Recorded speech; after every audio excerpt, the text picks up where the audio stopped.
मात नर्मदे। गुरु जी इस मार्ग पर चलते चलते अपना शरीर छूट जाता है, तो फिर मतलब अपना अगला क्या होगा? मतलब मंजिल तक नहीं पहुँचे, अपना शरीर छूट जाता है। हाँ, देखिए, जैसे मान लीजिए आप कहीं जा रहे हो, लक्ष्य तक नहीं पहुँचे और रात कहीं हो गई, तो आप वहाँ विश्राम करते हो, उड़ते हो, तो वहीं से फिर वहीं से यात्रा शुरुआत होती है। ऐसा तो नहीं पीछे आ जाते हो क्या, या आगे चले जाते हो? जहाँ आप विश्राम किए, जब उड़ते हो तो वहीं से यात्रा शुरुआत हो जाती है आगे जाने के लिए। वैसे ही हम जिस स्थिति में शरीर छोड़ते हैं, उस स्थिति में हमारी यात्रा होती है। अगर हम इच्छा अपेक्षा में शरीर छोड़े, तो हम शरीर धारण करेंगे अपनी इच्छा अपेक्षा को पूरा करने के लिए, और हम इच्छा अपेक्षा से मुक्त होकर शरीर छोड़े तो हमारी आगे की यात्रा परमात्मा की यात्रा, और इच्छा अपेक्षा में छोड़े तो जगत की यात्रा। यही यात्रा है जिस स्थिति में आप शरीर छोड़ते हो। जिस स्थिति में आप शरीर छोड़ते हो वो मायने रखता है। बाकी पीछे जो भी किया उसका कोई मतलब नहीं। ने पीछे किया तभी तो ऐसी स्थिति बनी ना। पीछे तो आप जो किए हो वही तो वर्तमान में स्थिति बनी है ना। पिछला किया गया कर्म, चाहे उसे प्रारब्ध कहिए चाहे भाग्य कहिए, उसी हिसाब से तो हम वर्तमान में हैं।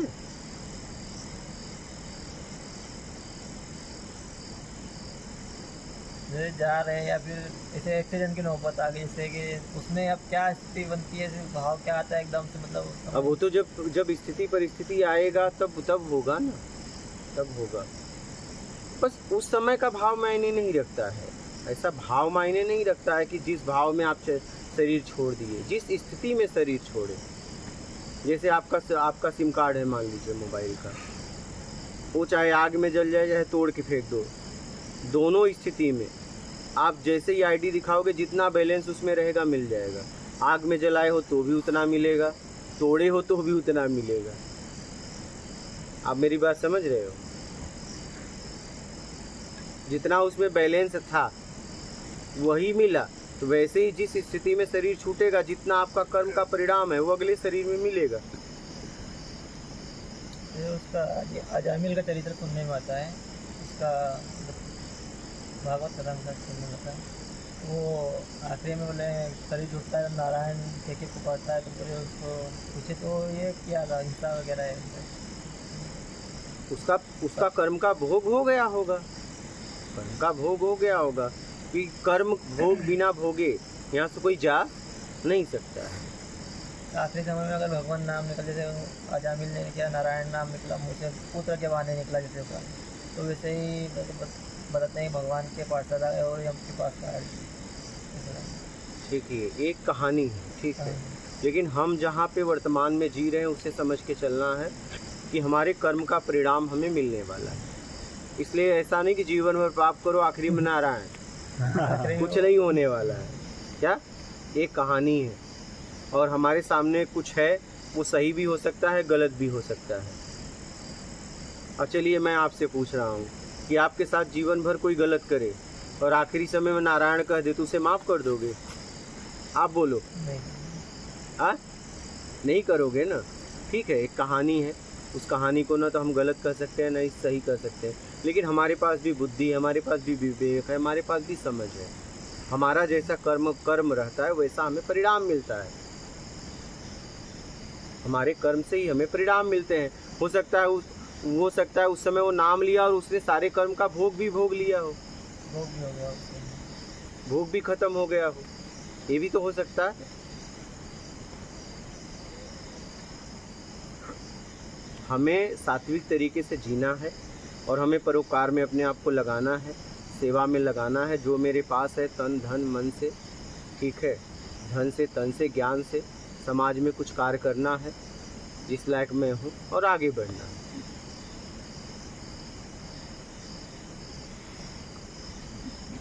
समझ रहे हैं? अपनी ऊर्जा को सही जगह लगाना है। अब ऐसा नहीं कि आखिरी में नारायण कहेंगे जीवन भर गलत करेंगे। कुछ नहीं होने वाला है। यहाँ कोई किसी को बचा नहीं सकता। जिसके सहारे लोग बचाने का आश्वासन दे रहे हैं वो खुद भोग के गए हैं। यहाँ कोई किसी को बचा नहीं सकता। जब वो भोग के गए हैं तो मैं उनके सहारे कैसे बचूंगा, बताओ। कोई इस संसार में ऐसा कोई किसी का जन्म हुआ और वो बच के गया क्या? नहीं। वो खुद अपने कर्मों का फल भोगा। तो हम कैसे बचेंगे फिर? आप कैसे उसके सहारे बचना चाहते हो?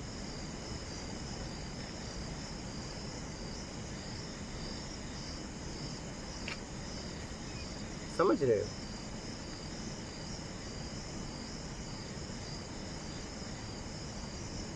इसलिए सोच समझ के, क्या सोच समझ के कर्म करो, सोच समझ के जीवन में आगे बढ़ो और अपना आत्मिक कल्याण करो।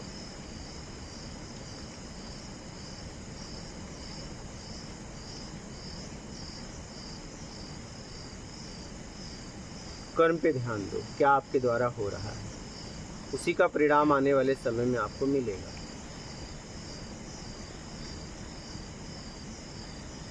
और वो आपको किसी न किसी तरीके से भोगना पड़ेगा। अच्छा करोगे तो, बुरा करोगे तो, चाहे जिस तरीके से करोगे वो आपको परिणाम मिलेगा। और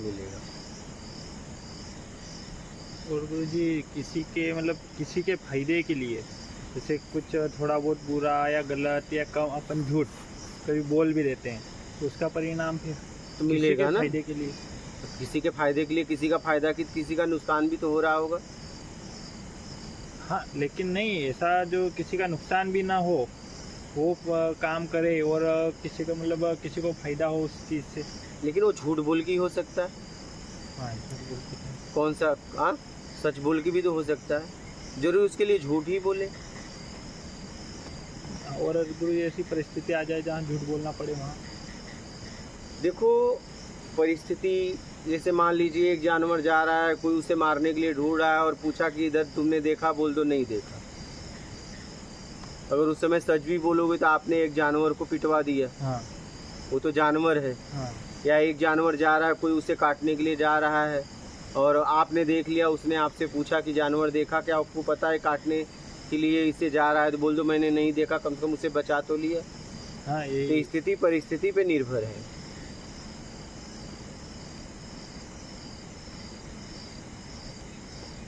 समझ गए? स्थिति परिस्थिति पे निर्भर है।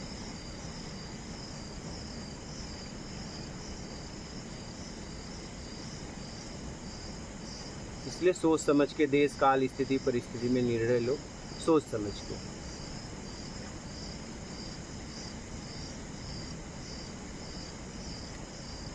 और अपना आत्मिक कल्याण करो।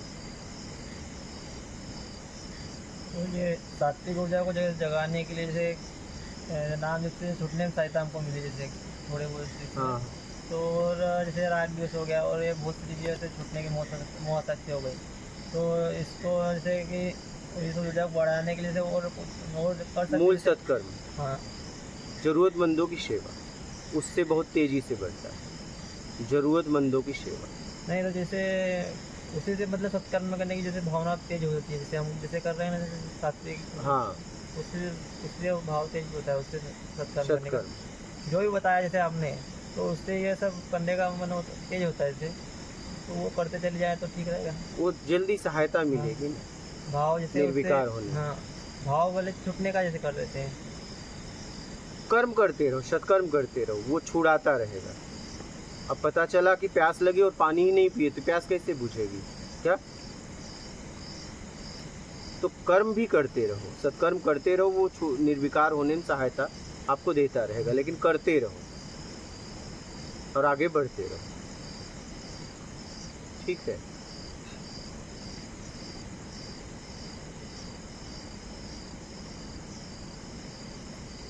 ठीक है, मात नर्मदा। मूल अपने कर्म पे ध्यान दो, सत्कर्म पे ध्यान दो, जितना हो सके, जिस लायक आप हो। ऐसा नहीं बहुत ज़्यादा, नहीं, ऐसा नहीं लाखों को भोजन कराना, एक को भी करा दिया बहुत है, लेकिन वो ज़रूरतमंद हो।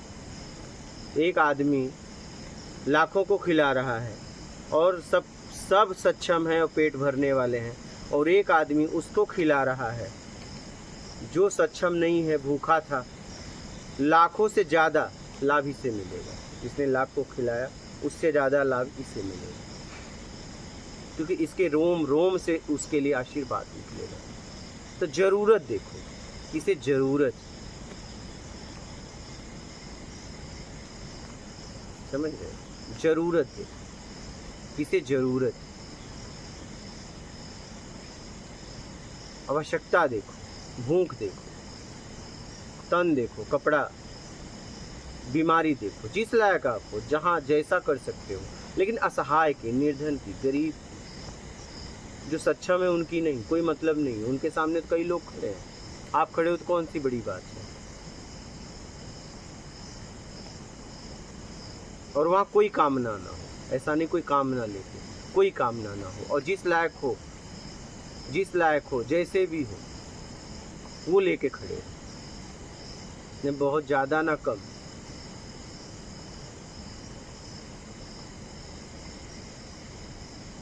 और वहाँ तो कामनाएं खड़ी हो ही जाती ना, हम जैसे छूटने के लिए, वो तो कामना खड़ी उसी होती से है। छूटने के लिए ठीक है, निर्विकार होने हाँ, के लिए, वही। और पुण्य के लिए नहीं। हम्म। मैं कैसे निर्विकार हो जाऊं, इसके लिए भाव बनाओ। ये इच्छा कोई इच्छा नहीं। और अगर पुण्य चाहिए, पैसा चाहिए, धन चाहिए, दौलत, नाम, शोहरत, ये इच्छाएं हैं, बड़ा बनना, छोटा बनना, ये इच्छाएं हैं। इन इच्छाओं को मत रखो।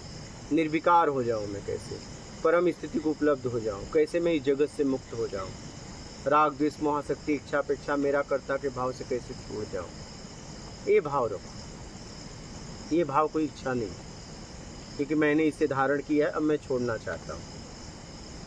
मेरे समझ में आ गया इससे मुझे लाभ नहीं,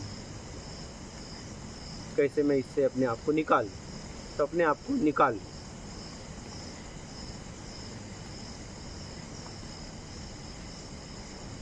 समझ रहे हो? अपने आप को निकाल।